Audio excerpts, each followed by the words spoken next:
بسم اللہ الرحمن الرحیم۔ سلام میرے پیارے پیارے ریڈرز، کیسے ہیں آپ سب؟ امید کرتی ہوں سب خیریت سے ہوں گے اور آپ سب کو میری طرف سے بہت بہت عید مبارک۔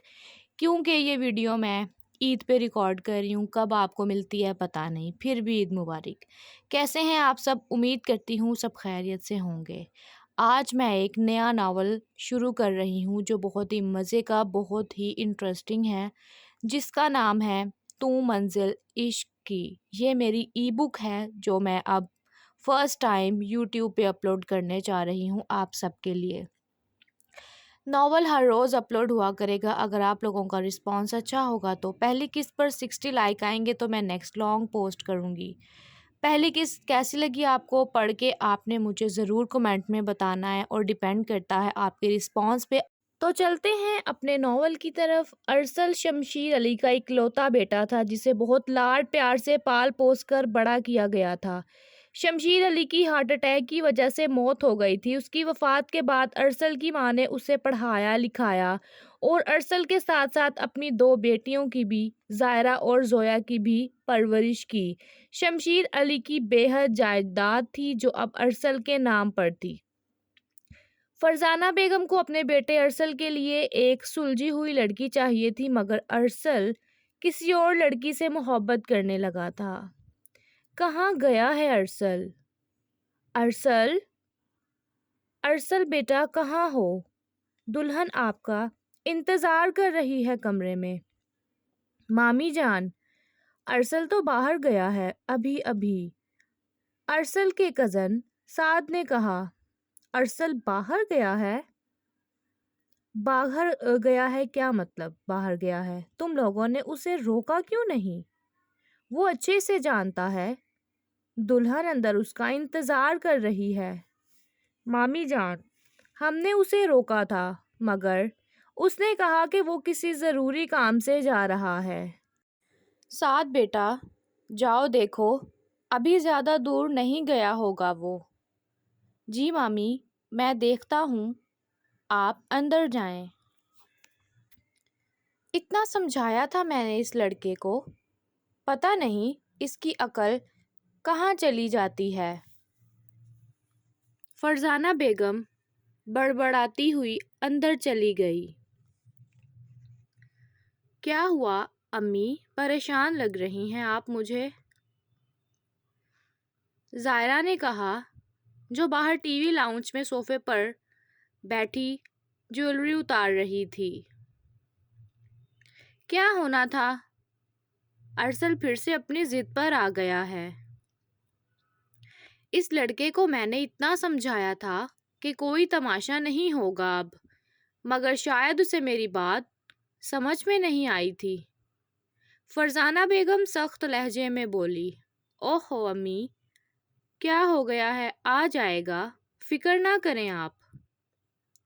ٹائم دیکھو، 12 بج رہے ہیں۔ وہ لڑکی کمرے میں بیٹھی اس کا انتظار کر رہی ہے۔ کیا کہوں میں اسے جا کر کہ میرا بیٹا اپنی محبوبہ کے پاس گیا ہے اس سے ملنے؟ وہ غصے سے بولی، امی ارسل کا اب کوئی تعلق نہیں ہے اس لڑکی کے ساتھ۔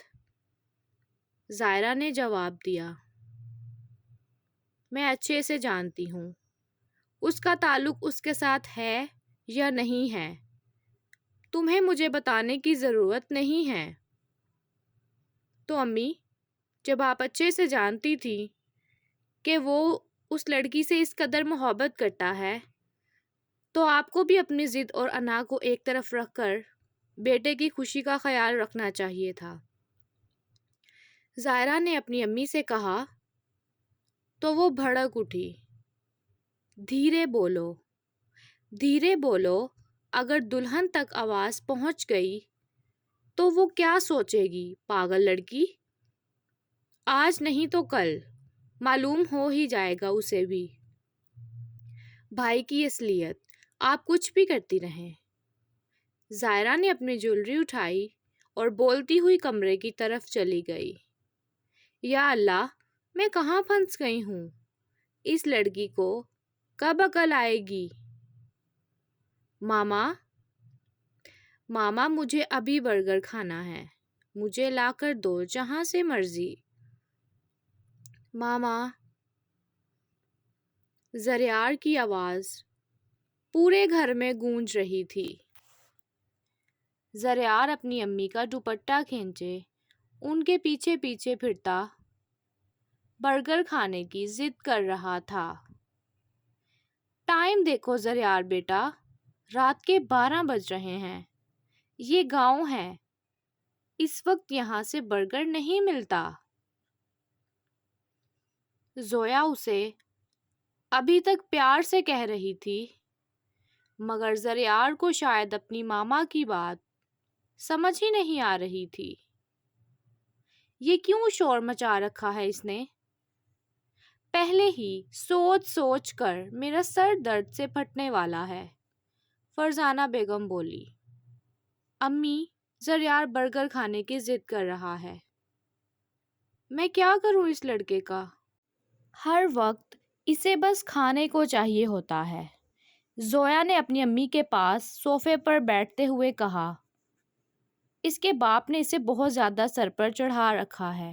اب یہ سوچتا ہے میری ہر خواہش منٹ سے پہلے پوری ہو۔ فرزانہ بیگم زریار کی طرف دیکھ کر بولی، جو اپنی ماما کا دوپٹہ پکڑے اپنی نانی کو گھور رہا تھا۔ زریار زویا کا بیٹا تھا۔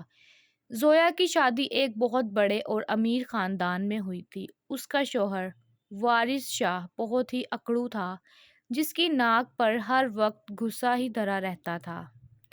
وارث شاہ دکھنے میں تو کافی ہینڈسم تھا، ویسے بس غصے کا کچھ زیادہ ہی تیز تھا۔ زریار 3 سال کا تھا، جس سے سب بہت لاڈ پیار کرتے تھے۔ وہ کافی صحت مند بھی تھا، بالکل اپنے باپ وارث شاہ جیسا۔ وہ لال جوڑے میں سجی بیٹھی اپنے ہمسفر کا انتظار کر رہی تھی۔ کیسا دلہا ہے میرا، جو اب تک کمرے میں ہی نہیں آیا؟ کوئی اتنا بے خبر کیسے ہو سکتا ہے؟ اب میرا دم گھٹ رہا ہے ان بھاری کپڑوں میں۔ وہ بیڈ کو ٹیک لگا کر بیٹھ گئی اور گہرا لمبا سانس لیا۔ صرف 10 منٹ ویٹ کروں گی، اگر آ گیا تو ٹھیک ہے، ورنہ چینج کر لوں گی، وہ بڑبڑائی۔ اتنے میں اس کی چھوٹی نند زائرہ کمرے میں انٹر ہوئی۔ ارے میری معصوم سی بھولی بھابھی، ابھی تک اپنے شوہر کے انتظار میں سجی سجائی بیٹھی ہے۔ وہ ہنستی ہوئی بولی تو میرال نے اس کی طرف ذرا سا مسکراتے ہوئے دیکھا اور نظریں جھکائے بیٹھی رہی۔ میرال ایک مڈل کلاس فیملی سے بلانگ کرتی تھی۔ میرال کے والد شفقت علی ایک فیکٹری میں ملازم تھے۔ انہوں نے محنت کر کے اپنی دونوں بیٹیوں کو پڑھایا لکھایا، ان کی اچھی سی اچھی تربیت کرنے میں کوئی کسر نہیں چھوڑی تھی۔ میرال کے بھائی نے اپنی پھپھو کی بیٹی سے پسند کی شادی کروائی تھی۔ میرال اور ایشل دونوں بہت سادہ اور خوش مزاج تھیں۔ ان کی دادی رضیہ بیگم، جو ایک سمجھدار خاتون تھیں اور اپنی پوتیوں کو ہر وقت سمجھاتی رہتی تھی۔ ایک بات بتاؤں تمہیں میرال؟ اوہ سوری، میں نے تمہارا نام لے لیا۔ ایک بات بتاؤں میری پیاری سی بھابھی میرال؟ کہو، میرال دھیمے لہجے میں بولی۔ تمہیں معلوم ہے اس وقت میرا پیارا بھائی کہاں ہے؟ زائرہ نے کہا۔ نہیں، مجھے نہیں معلوم، میرال نے فوراً نفی میں سر ہلا کر جواب دیا۔ وہ اس وقت اپنی محبوبہ کے پاس گیا ہے اس سے ملنے۔ بیچارہ اتنی محبت کرتا ہے اس سے کہ ایک پل بھی اس کے بغیر رہ نہیں پاتا۔ زائرہ نے تمسخرانہ انداز میں کہا۔ یہ سن کر میرال کے ہوش اڑ گئے۔ کیا تم مذاق کر رہی ہو نا زائرہ؟ وہ ایسا نہیں کر سکتے میرے ساتھ۔ تم بہت معصوم ہو میرال۔ تمہیں میں اور امی اسی لیے تو لے کر آئے ہیں اس گھر میں، تاکہ تم ہمارے قابو میں رہو، ہماری خدمت کرو، ورنہ میرے بھائیوں کو لڑکیوں کی کمی تو بالکل بھی نہیں تھی۔ تمہیں پتہ ہے یہ میرا ہی آئیڈیا تھا کہ کسی غریب گھر کی لڑکی کو لے آتے ہیں جس پر ہمارا رعب بھی چل سکے۔ یہ سب سن کر میرال کی آنکھوں میں آنسو آ گئے۔ اس نے اپنا بھاری لہنگا اٹھایا اور فوراً سے واش روم میں چلی گئی۔ شیشے کے سامنے کھڑی خوبصورت دلہن کی آنکھوں میں موتیوں کی مانند آنسو تھے۔ مجھ جیسی غریب باپ کی بیٹی سے بھلا کون اپنے لڑکے کا رشتہ کرنا چاہے گا؟ یہی سوچ سوچ کر میں نے کئی راتیں گزار دی تھیں، اور آج معلوم ہو گیا ہے، مل گیا ہے مجھے میرے سوال کا جواب کہ غریب باپ کی بیٹی کو اگر کوئی امیر خاندان کے لوگ اپنائیں گے تو صرف اور صرف اپنے فائدے کے لیے۔ اس نے اپنے گلاب جیسے ہونٹوں کو نوچتے ہوئے ان پر سے لال لپسٹک اتاری۔ کپڑے چینج کر کے وہ واش روم سے باہر آئی اور آ کر بیڈ پر لیٹ گئی۔ پاگل تھی میں جو کب سے بیٹھی اس کا انتظار کر رہی تھی۔ اس کے کانوں میں ابھی تک اپنی نند زائرہ کی باتیں گھوم رہی تھیں۔ کافی دیر تک وہ لیٹی رہی، نہ ہی اسے نیند آ رہی تھی اور نہ ہی ایک پل چین آیا تھا۔ اس نے وضو کیا، جائے نماز بچھائی اور نفل کی نیت باندھی۔ ارسل دھیرے سے کمرے میں داخل ہوا، جھٹ سے الماری سے کپڑے نکالے اور واش روم میں چلا گیا۔ ارسل جب واش روم سے باہر آیا تو اس نے دیکھا وہ جائے نماز پر بیٹھی دعا مانگ رہی تھی۔ اس سے پوچھ لیتا ہوں یہ بیڈ پر سوئے گی یا صوفے پر؟ 3 منٹ گزر گئے۔ وہ تکیہ ہاتھ میں لیے بیڈ پر بیٹھا، اس کی دعا مکمل ہونے کا انتظار کر رہا تھا۔ کون سی ایسی دعا ہے جو آج ہی اسے مانگنی ہے؟ ارسل نے دل ہی دل میں کہا۔ میرال جب جائے نماز سے اٹھی تو ارسل نے شکر ادا کیا۔ کہاں سو گی تم؟ بیڈ پر یا صوفے پر؟ ارسل نے فوراً کہا۔ غریب گھر کی بیٹی ہوں، زمین پر بھی سو جاؤں گی۔ اس بات نے ارسل کے ہوش اڑا دیے۔ ایسا کیوں کہہ رہی ہو؟ ارسل نے فوراً سنجیدہ لہجے میں کہا۔ میرال نے اس کی بات کا کوئی جواب نہیں دیا، کیونکہ وہ پہلے ہی بہت ٹوٹ چکی تھی۔ میرال نے بیڈ پر سے تکیہ پکڑا اور زمین پر جا کر لیٹ گئی۔ ارسل کافی دیر تک بیڈ پر لیٹا اسے دیکھتا رہا۔ یار، میں بیڈ پر سو رہا ہوں اور یہ زمین پر۔ یہ اچھی بات تو نہیں ہے ویسے۔ وہ کافی دیر تک یہی بات سوچتا رہا۔ خیر، میں کیوں اس کے بارے میں اتنا سوچ رہا ہوں؟ یہ امی کی پسند ہے، میری نہیں۔ امی نے میرے ساتھ اچھا نہیں کیا آج۔ اگر اس لڑکی کی جگہ امن ہوتی تو کتنی پرسکون رات ہوتی یہ ہم دونوں کے لیے۔ جب مجھے میری محبت سے محروم کر دیا گیا ہے تو میں اس لڑکی کو کیوں اپناؤں؟ ارسل یہ سب باتیں سوچ رہا تھا اور میرال کی آنکھوں سے آنسو ہی نہیں تھم رہے تھے۔ ان لوگوں نے ہمیں دھوکہ دیا ہے۔ میں کیسے بتاؤں گی امی ابو کو یہ سب؟ ابو تو پہلے ہی ٹھیک نہیں رہتے۔ میں انہیں مزید اپنی وجہ سے پریشان نہیں کرنا چاہتی اب۔ میرال، قسمت سمجھ کر تجھے اب اس رشتے کو ہر صورت نبھانا ہی ہوگا، چاہے کچھ بھی ہو جائے۔ اس نے اپنے آنسو صاف کیے اور آنکھیں بند کر کے لیٹی رہی۔ نہ جانے کب اس کی آنکھ لگ گئی اور وہ سو گئی۔ ریحان شاہ، جس پر زائرہ مرتی تھی، وہ اس کی بڑی بہن زویا کا دیور تھا، جس کے بڑے بڑے بال قد کاٹ میں بھی لمبا چوڑا تھا، جو اپنے بھائی اور باپ کے پیسوں پر عیش کرتا تھا۔ ماننا پڑے گا جی، اتنا پیار ہے تمہیں اپنے بھتیجے سے کہ 2 گھنٹے کی ڈرائیو کر کے تم اسے برگر دینے آ گئے۔ زائرہ باہر لان میں جا کر ریحان شاہ کے پاس بیٹھ گئی جو زریار کو برگر کھلانے میں مگن تھا۔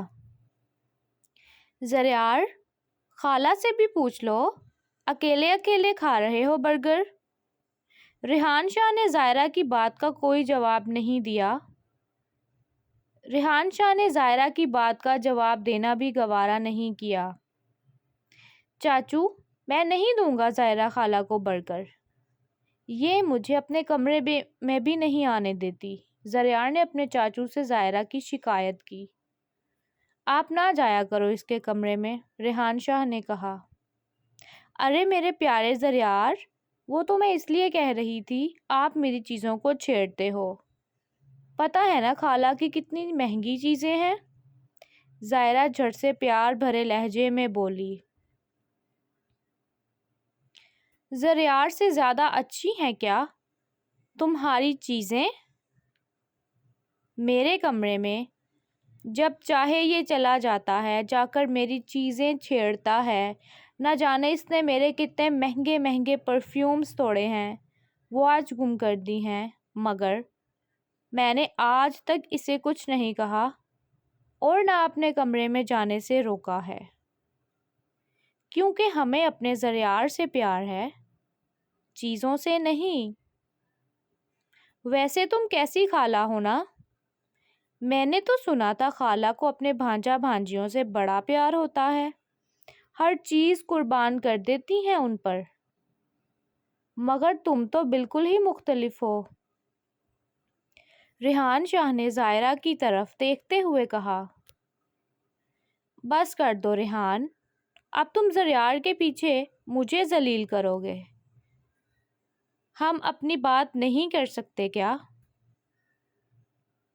زائرہ نے اپنی کرسی ریحان کے قریب کرتے ہوئے کہا۔ ہم اپنی بات مطلب؟ میں کچھ سمجھا نہیں، وہ حیرانگی سے بولا۔ کیا مطلب میں کچھ سمجھا نہیں؟ ریحان، اتنے معصوم تو مت بنو، تم سب کچھ جانتے ہو اور بہت اچھے سے جانتے ہو، زائرہ نے سرد لہجے میں کہا۔ زائرہ، میں بالکل سیریس کہہ رہا ہوں، میں کچھ بھی نہیں جانتا۔ تم کیا کہنا چاہ رہی ہو، کھل کر بتاؤ نا۔ اچھا ٹھیک ہے، اگر تم واقعی کچھ نہیں جانتے تو میں تمہیں بتاتی ہوں کہ میں تم سے کیا کہنا چاہ رہی ہوں۔ یہاں آؤ میرے ساتھ۔ زائرہ اپنی جگہ سے کھڑی ہوئی اور اپنا ہاتھ ریحان شاہ کی طرف بڑھایا۔ یہ کیا کر رہی ہو تم؟ اگر کسی نے دیکھ لیا تو فضول میں باتیں بنیں گی، ایسے ہی بتا دو کیا کہنا ہے، ریحان شاہ بولا۔ او اچھا، تو تم بھی لوگوں کی باتوں کی فکر کرتے ہو۔ ارے میں تو تمہارے فائدے کی ہی بات کر رہا ہوں، پہلے میرے ہاتھ میں اپنا ہاتھ تو رکھو۔ اس نے یہاں وہاں دیکھا اور زائرہ کے ہاتھ میں اپنا ہاتھ دیا۔ زائرہ اسے کھینچتی ہوئی ایک طرف لے گئی۔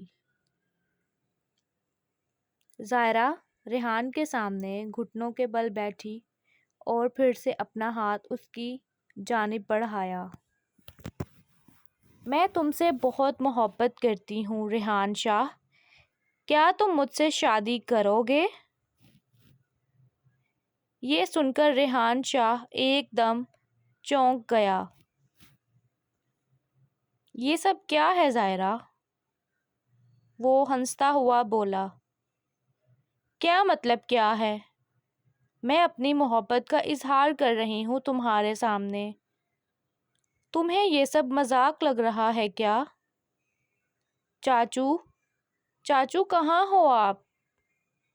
زریار یہاں وہاں اپنے چاچو کو ڈھونڈنے لگا۔ زریار بیٹا، میں یہاں ہوں۔ ریحان شاہ بھاگتا ہوا زریار کے پاس گیا۔ اس زریار کو بھی ابھی بیچ میں آنا تھا، زائرہ غصے سے بڑبڑائی۔ کہاں چلے گئے تھے آپ؟ دیکھو میرے سارے ہاتھ گندے ہو گئے ہیں۔ یہ آپ کی خالہ کو نہ جانے کیا ہو گیا ہے، عجیب باتیں کر رہی ہے۔ یہ کہتا ہوا ریحان شاہ زریار کو اٹھا کر اندر لے گیا اور اس کے ہاتھ دھلوائے۔ ارسل ماموں کہاں ہیں؟ مجھے ان کے روم میں لے کر جاؤ چاچو، زریار ضد کرنے لگا۔ ارے میرے باپ چپ ہو جا، سب سوئے ہوئے ہیں، ایک تو ہے جس کی آنکھوں میں نیند نہیں، ریحان شاہ نے زریار کو زور سے کس کرتے ہوئے کہا۔ چلو نا چاچو ارسل ماموں کے روم میں۔ نہیں جا سکتے بیٹا، وہ سو رہے ہیں۔ اچھا تو پھر زائرہ خالہ کے روم میں چلو نا چاچو۔ میری جان کیا ہو گیا ہے؟ جاؤ ماما کے پاس جا کر سو جاؤ نا۔ نہیں مجھے نیند نہیں آئی، مجھے زائرہ خالہ کے روم میں لے کر چلو۔ بہت زیادہ ضدی ہو گئے ہو یہاں آ کر زریار۔ وہ یہ کہتا ہوا زریار کو زائرہ کے روم میں لے گیا۔ زائرہ بیڈ پر منہ بنائے بیٹھی تھی۔ ریحان شاہ کو روم میں آتا دیکھ کر یکدم اس کے چہرے پر اسمائل آ گئی۔ آؤ اندر آؤ، یہاں بیٹھو آ کر۔ وہ جھٹ سے کھڑی ہوئی اور اسے بیڈ پر بیٹھنے کا کہہ رہی تھی۔ نہیں، یہ ضد کر رہا تھا پہلے کہ ارسل ماموں کے روم میں چلو۔ میں نے بڑی مشکل سے سمجھایا اسے اور اب کہنے لگا کہ زائرہ خالہ کے روم میں چلو۔ ارے زریار، آج ارسل ماموں بیچارے پھنس گئے ہیں، آج آپ نہیں جا سکتے ان کے روم میں۔ بیچارہ ارسل آج بہت اداس ہوگا۔ آخر کیوں نہ ہو اداس، اپنی محبت کو گنوا بیٹھا ہے امی کی پسند کے پیچھے۔ ویسے تمہیں کیسی لگی یہ لڑکی؟ زائرہ نے منہ بناتے ہوئے کہا۔ تو ریڈرز کیسی لگی آج کے ایپیسوڈ؟